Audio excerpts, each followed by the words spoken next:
الحمد لله وحده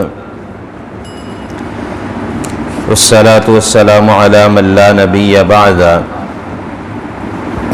أما بعد أعوذ بالله من الشيطان الرجيم بسم الله الرحمن الرحيم ياسين والقرآن الحكيم إنك لمن المرسلين على صراط مستقيم صدق الله العظيم اللهم صل على محمد وعلى آل محمد كما صليت على إبراهيم وعلى آل إبراهيم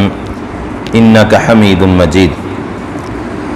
اللهم بارك على محمد وعلى آل محمد كما باركت على إبراهيم وعلى آل إبراهيم إنك حميد مجيد۔ ہر قسم کی حمد و ثنا اللہ وحدہ لا شریک کی ذات کے لیے، کروڑ درود و سلام امام الانبیاء جناب محمد الرسول اللہ صلی اللہ علیہ وآلہ وسلم کی ذات اقدس پر۔ مختصر حمد و ثنا کے بعد الحمدللہ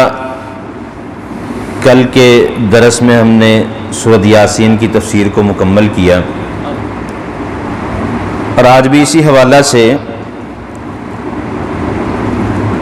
کہ آج کے درس میں مختصر سورہ یاسین کی تفسیر کو ذکر کرنا چاہتا ہوں، تاکہ جو ایک مہینے کی یہ محنت ہے وہ دوبارہ ذہن نشین ہو جائے، اور اللہ رب العالمین سورہ یاسین میں جو ہم سے ہم کلام ہے ہمیں اس بات کا اندازہ ہو جائے۔ سورہ یاسین مکی صورتوں میں سے ہے، اس کی 84 آیات ہیں اور 5 رکوع ہیں۔ مکی جو صورتیں ہیں ان کا جو موضوع رہا ہے، ان صورتوں میں اللہ رب العالمین نے توحید اور فکر آخرت کو ذکر کیا۔ سورہ یاسین اس میں تقریباً 6 سے 7 موضوعات شامل ہیں۔ ابتدائی آیات میں اللہ رب العالمین نے قرآن کا نزول اور نبی مکرم صلی اللہ علیہ وسلم کا مبعوث کرنے کا تذکرہ فرمایا، پھر نبی مکرم صلی اللہ علیہ وسلم کی دعوت کے مقابلے میں مشرکین مکہ کی ہٹ درمی، اور پھر اس سے آگے اللہ رب العالمین نے اصحاب القریہ کا تذکرہ فرمایا، پھر وہ شخص جو نبیوں کی تائید میں آیا اور نبیوں کی دعوت کو سچا کہا، پھر اللہ رب العالمین نے اپنی قدرت کا تذکرہ کیا، اپنی نشانیوں کا تذکرہ کیا، پھر اس سے اگلی آیات میں قیامت کا تذکرہ، جنت اور جہنم کے مناظر، قیامت کے دن نافرمانوں کی حالت کیا ہوگی، اور پھر اللہ رب العالمین نے ان لوگوں کا تذکرہ کیا جن پر اپنے انعامات کیے اور ناشکری کی، شرک کرنے والے تھے، ان کا تذکرہ کیا۔ سورہ یاسین کی جو فضیلت پہلے درس میں نے بیان کی تھی کہ سورہ یاسین کو جو کہا جاتا ہے کہ یہ قرآن کا دل ہے، اکثر آپ نے کسی نہ کسی سے یہ حدیث سنی ہوگی جو کہ صحیح نہیں ہے، اس کا صحیح حدیث کے ساتھ کوئی تعلق نہیں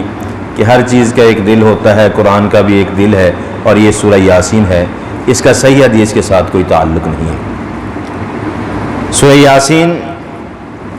اس کو اگر فضیلت ہے تو نبی مکرم صلی اللہ علیہ وسلم کے اس فرمان سے،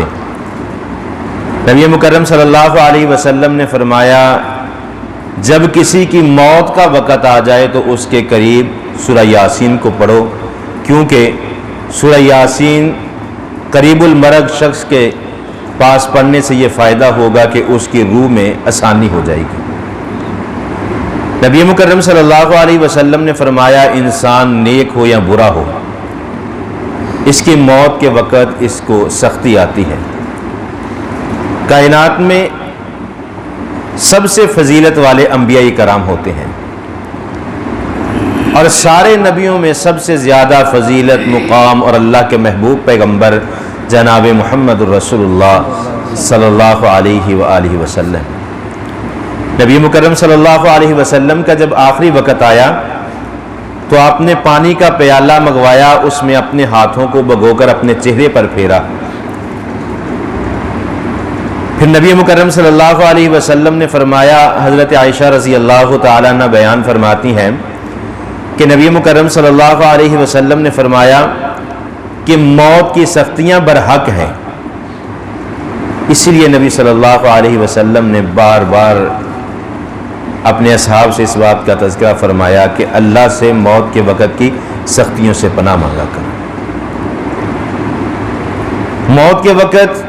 نبی مکرم صلی اللہ علیہ وسلم نے دو چیزیں بیان فرمائی، ایک تو موت کے وقت کی سختی، اور دوسری جب انسان کو دفنا دیا جاتا ہے تو قبر کا دبوچنا،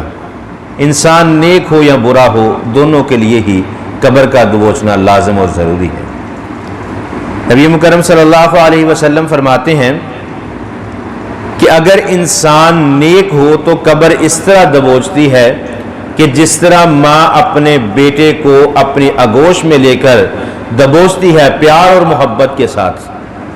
اور اگر انسان برا ہو تو قبر اس قدر انسان کو دبوچتی ہے کہ اس کی دائیں پسلیاں بائیں پسلیوں کے اندر چلی جائیں گی۔ اور یہ دونوں چیزیں برحق ہیں، انسان جو بھی ہے، چھوٹا ہے بڑا ہے، نبی ہے ولی ہے، ہر شخص کے لیے یہ دونوں چیزیں لازم ہیں۔ بہرحال نبی صلی اللہ علیہ وسلم نے فرمایا قریب الموت شخص کے قریب جب سورت یاسین کی تلاوت کی جاتی ہے تو اللہ رب العالمین موت کے وقت کی سختیوں میں آسانی فرما دیتے ہیں۔ اور دوسری کیونکہ یہ سورہ یاسین مکی صورت ہے، مکی صورتوں میں اللہ رب العالمین نے زیادہ تر توحید کا تذکرہ فرمایا، اور سورہ یاسین پوری مشرکین مکہ کے لیے نازل ہوئی ہے، کیونکہ اللہ رب العالمین نے ان سے مثالیں بیان کی، پہلے نبیوں کا تذکرہ فرمایا، کیونکہ مکہ کے لوگ لات منات عزا بتوں کی عبادت کرنے والے تھے، نبیوں کو جھٹلانے والے تھے۔ حضرت ابراہیم علیہ السلام کی اولاد میں حضرت اسماعیل اور حضرت اسحاق تھے۔ حضرت اسماعیل کے بعد ان کی لڑی میں کوئی نبی نہیں آیا، پھر نبی مکرم صلی اللہ علیہ وسلم کو اللہ رب العالمین نے نبوت عطا فرمائی، اور حضرت اسحاق کی لڑی میں بنی اسرائیل کے بہت سارے پیغمبر آئے۔ اور اس سورہ یاسین میں جو اللہ رب العالمین نے اصحاب القریہ کا تذکرہ فرمایا ہے، یہ بھی حضرت اسحاق علیہ السلام کے انبیاء تھے کہ ایک ہی بستی کی طرف تین نبیوں کو مابعوث کیا جانا۔ نبی مکرم صلی اللہ علیہ وسلم کو مکہ میں صرف ایک بستی کے لیے نہیں، ایک قوم کے لیے نہیں، ایک قبیلے کے لیے نہیں، بلکہ اللہ رب العالمین نے فرمایا کہ میں نے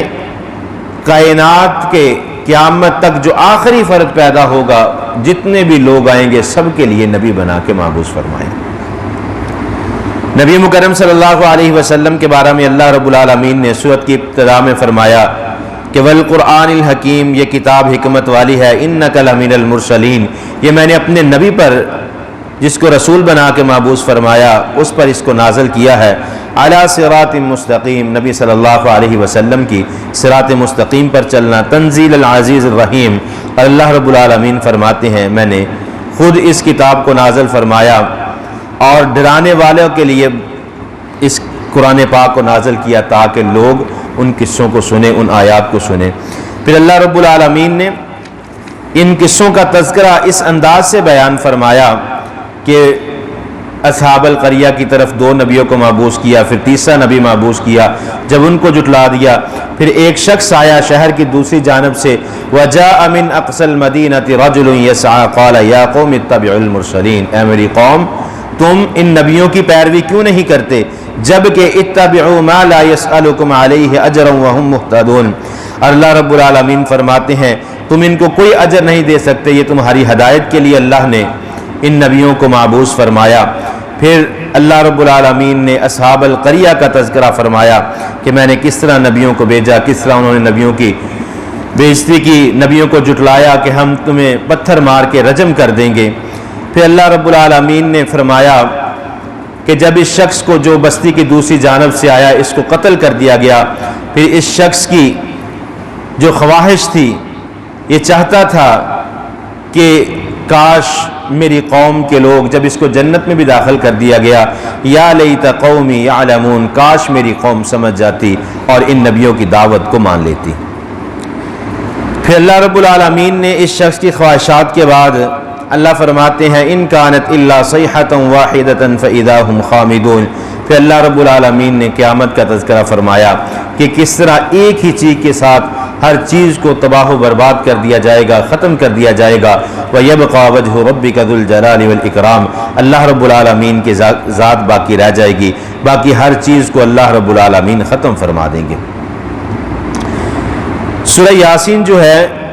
اس میں اللہ رب العالمین نے اپنی بے شمار نعمتوں کا تذکرہ فرمایا۔ اللہ رب العالمین نے ابتدا زمین سے فرمائی کہ وَآیَةٌ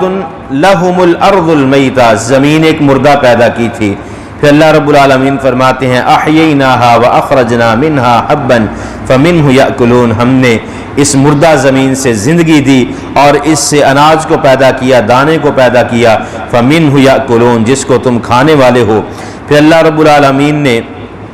انسان کے جوڑے جوڑے کا تذکرہ فرمایا، وَآیَةٌ لَهُمُ اللَّيْلُ، رات کا اللہ رب العالمین نے تذکرہ فرمایا، وَالشَّمْسُ تَجْرِي لِمُسْتَقَرٍّ لَهَا ذَلِكَ تَقْدِيرُ الْعَظِيمُ، سورج کے سفر کا تذکرہ فرمایا، وَالْقَمَرَ قَدَّرْنَاهُ مَنَازِلَ حَتَّى عَادَ كَالْعُرْجُونِ الْقَدِيمِ، اللہ رب العالمین نے پھر چاند کی منازل کا تذکرہ فرمایا، وَآیَةٌ لَهُمْ أَنَّا حَمَلْنَا ذُرِّيَّتَهُمْ فِي الْفُلْكِ الْمَشْحُونِ، پھر اللہ رب العالمین نے کہکشاؤں کا تذکرہ فرمایا کہ اللہ نے یہ چیزیں ساری بیان کی ہیں، ان کا مقصد کیا تھا۔ آسمان کو اللہ رب العالمین نے پیدا فرمایا، جس طرح کل میں نے عرض کیا کہ 6 دنوں میں اللہ رب العالمین نے آسمان اور زمین کو پیدا فرمایا، انسان کے لیے پیدا فرمایا ساری چیزیں۔ اب انسان سوچتا ہے کہ ان کہکشاؤں کا جو آسمان میں ستارے ہیں سوائے خوبصورتی سے ہمارا ان سے کیا تعلق ہے؟ یہ اللہ رب العالمین فرماتے ہیں میری نشانیاں۔ ساری صورت کے اندر اللہ رب العالمین نے اپنی نشانیوں کو زیادہ تذکرہ فرمایا۔ پہلے نمبر پر نبی صلی اللہ علیہ وسلم کے سچے ہونے کا، پھر دعوت کا، پھر لوگوں کا جٹلانا، پھر قصہ بیان کرنا، پھر اللہ رب العالمین کے آگے نشانیاں شروع ہو جاتی ہیں۔ یعنی یہ کہہ سکتے ہیں کہ 2 حصے اللہ رب العالمین نے اس صورت میں اپنی نشانیوں کا تذکرہ فرمایا، اور یہ نشانیاں بیان کرنے کا مقصد یہ ہے تاکہ ہمیں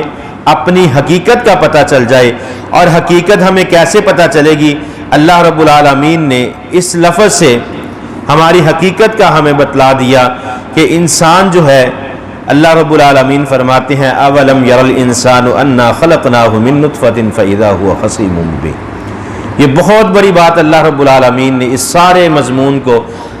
آخر میں یہ بات بیان کر دی کہ انسان جو اتنا نافرمان ہے، جس کو اگر میں چاہتا تو کن کہہ کے بھی پیدا فرما دیتا، لیکن اتنا مقام، مرتبہ اور عزت جو اللہ رب العالمین نے عطا فرمائی، اللہ نے اپنا خلیفہ کہہ کے قرآن میں انسان کو ذکر فرمایا۔ اور یہ ساری نشانیوں کو بیان کرنے کا مقصد یہی تھا کہ انسان کی حقیقت کیا ہے۔ اگر چاہیں تو انسان کو اللہ رب العالمین اتنا مجبور کر سکتے ہیں کہ وہ اپنی دعوت کی طرف لے کر آ سکتے ہیں، لیکن نہیں، انسان اللہ رب العالمین چاہتے ہیں کہ میرا بندہ ہے، محبت ہے انسان کے ساتھ۔ اور محبت کا کیا عالم ہے؟ نبی مکرم صلی اللہ علیہ وسلم نے فرمایا جب کوئی شخص کسی ایسی مجلس میں بیٹھتا ہے جہاں اللہ اور اس کے رسول کی بات کی جاتی ہے تو اللہ رب العالمین اپنے فرشتوں سے پوچھتے ہیں کیا میرے فرشتوں کہاں سے آئے ہو؟ فرشتے بتاتے ہیں اللہ دنیا میں فلاں جگہ پر فلاں مجلس میں فلاں مسجد میں درس قرآن کی محفل سے آئے ہیں۔ تو اللہ رب العالمین پوچھتے ہیں فرشتوں، حالانکہ اللہ کا علم تو بہت وسیع ہے، اللہ پھر بھی دلیل کے لیے پوچھتے ہیں اے فرشتوں کیا کر رہے تھے میرے بندے؟ فرشتے جواب دیتے ہیں اللہ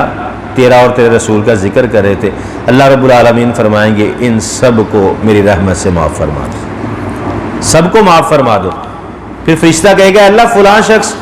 اس نے تو اس چیز کی نیت نہیں کی کہ میں درس سنوں گا، وہ تو ویسے نماز پڑھنے کے لیے آیا، مسجد میں کسی کو بلانے کے لیے آیا تو دیکھا کہ درس قرآن ہو رہا ہے، میں آگے نہیں جا سکتا، جس شخص کو بلانے کے لیے آیا وہ آگے بیٹھا ہے، پیچھے ہی بیٹھ گیا کہ چلو درس ختم ہوتا ہے تو اپنی ضرورت کو پورا کر کے اس سے بات کر کے چلا جاؤں گا۔ اللہ فرماتے ہیں میری رحمت اتنی وسیع ہے کہ میں اپنے اس بندے کو بھی معاف کر دیتا ہوں۔ اگر اللہ رب العالمین معاف کرنا چاہیں تو ایک ذرہ ہے، جیسے اللہ رب العالمین کے پیارے حبیب پیغمبر فرماتے ہیں ایک نماز سے دوسری نماز، ایک جمعے سے دوسرا جمعہ، ایک رمضان سے دوسرے رمضان تک سارے گناہوں کے کفارے کا سبب بن جاتا ہے۔ اگر انسان نماز جمعہ پڑھ لے تو نبی مکرم صلی اللہ علیہ وسلم نے فرمایا ایک جمعے سے دوسرے جمعے تک، اور پھر جو پہلے وقت میں آ کے مسجد میں نماز جمعہ کے لیے امام کے خطبہ سے پہلے آ جاتا ہے، اس کو مزید 3 دن کا اضافہ دیا کہ اللہ رب العالمین اس کے گناہوں کو معاف فرما دیتے ہیں۔ پھر اسی طرح نفلی روزے ہیں جن میں 10 محرم عاشوراء کا روزہ ہے، اگر آپ روزہ رکھتے ہیں ایک تو اللہ رب العالمین ایک حدیث کے مطابق 2 سالوں کے اور ایک حدیث کے مطابق 1 سال کے گناہ معاف کر دیے جاتے ہیں۔ اللہ رب العالمین معاف کرنے پر آئیں تو چھوٹا سا عمل دیکھتے ہیں۔ اس فاحشہ عورت کا قصہ صحیح بخاری میں ہے کہ جو فاحشہ تھی، زناکار تھی، بدکار تھی، صرف چلتے چلتے گزری، دیکھا کہ ایک کتے کا چھوٹا سا بچہ قطورہ جو ہے وہ پانی کی پیاس کے لیے تڑپ رہا ہے اور کنویں کے کنارے پر پانی پی نہیں سکتا، اس نے اپنا جوتا اتارا، اپنے دوپٹے سے باندھا اور اس کو پانی پلا دیا، تو اللہ رب العالمین نے اسے جنت عطا کر دی، سارے گناہوں کو معاف کر دیا۔ ذی الکفل کا واقعہ ہے، ساری عمر زنا کیا، آخری وقت میں ڈر گئے، اللہ رب العالمین نے اس کی مغفرت اس کے دروازے پر لکھ لی۔ پھر اللہ رب العالمین کو جہنم بنانے کی کیا ضرورت تھی؟ جیسے میں نے دروس کے اندر ذکر کیا کہ اللہ رب العالمین تو 70 ماؤں سے زیادہ پیار کرتے ہیں، لیکن جو انسان اللہ کی نافرمانی کرتا ہے یقیناً اس کے لیے سزا ہے، اور اصل جو بات ہے ہمارے اعمال سے نہیں، ہماری نیت سے ہے۔ ہماری نیت کس طرح کی ہے، ہمارا عمل کس طرح کا ہے۔ اگر ہم نیکی کرتے ہیں تو ہماری نیت کیا دکھلاوا ہے یا اپنی ضرورت کے لیے کر رہے ہیں، یا صرف اگر انسان کا تقوی ہو، مخلص ہو، چھوٹی سی بھی نیکی کرے تو اللہ رب العالمین معاف کر دیں گے۔ اور یہ ساری جو اللہ رب العالمین نے صورت میں انسان کی تخلیق، نعمتیں، زمین آسمان، اللہ رب العالمین نے کائنات کی ہر چیز کا اس صورت میں ذکر فرمایا، مقصد یہی ہے کہ قرآن کو پڑھ کے سمجھ لو تاکہ تمہارے لیے آخری منزلیں آسان کر دی جائیں۔ یہ ایک سورت یاسین 80-84 آیات ہیں، قرآن پاک کے سپارے کا تھوڑا سا حصہ ہے، باقی سارا قرآن موجود ہے۔ اللہ رب العالمین نے تیسرا حصہ قرآن کے اندر اپنی توحید کا تذکرہ فرمایا۔ اگر انسان موحد ہو، توحید پرست ہو، چھوٹی موٹی کمی کوتاہی ہو جائے، جیسا نبی مکرم صلی اللہ علیہ وسلم نے فرمایا کہ ایک شخص 100 کے 100 نامہ اعمال گناہوں سے بھرے پڑے ہوں گے، صرف ایک طرف ایک چھوٹا سا ٹکڑا جس پر لا الہ الا اللہ صدق دل سے پڑا ہو۔ یہ نہیں کلمہ پڑھ کے جس طرح ہمارے معاشرے میں ہم کلمہ تو پڑھتے ہیں نماز میں، ایاک نعبد و ایاک نستعین، تو کہتے ہیں اللہ تجھ سے ہی مدد مانگتے ہیں اور تیری ہی عبادت کرتے ہیں، لیکن ہمارا عمل اس کے بالکل مخالفت کے اندر ہے۔ ہم جب ضرورت پڑتی ہے، اب ایک چھوٹی سی چیز ہے، انسان بیمار ہو جاتا ہے، کوئی موذی مرض اس کو لگ جاتی ہے، کینسر کی بیماری آ جاتی ہے، ہم نے سب سے پہلے دوڑنا ہے حکیم اور طبیب کے پاس۔ جہاں جہاں ہمیں پتہ چلے گا فلاں حکیم ہے، اس سے دوائی لیں تو کینسر کا مرض ٹھیک ہو جاتا ہے، ہومیوپیتھک کھا لیں، فلاں ڈاکٹر کے پاس چلے جائیں۔ جب ہر طرف سے جواب ہو جائے تو پھر کیا کہتے ہیں جی؟ اللہ کے سپرد۔ سب سے آخر میں اگر اپنی بیماری کو ابتدا میں اللہ کے سپرد کر دے، جیسے ایک حدیث میں نبی مکرم صلی اللہ علیہ وسلم نے فرمایا کہ اللہ رب العالمین تہجد کے وقت آسمان دنیا پر آ جاتے ہیں اور آواز لگاتے ہیں حل من مستشفعین، ہے کوئی بیمار جو اپنی بیماری کی شفا چاہتا ہو؟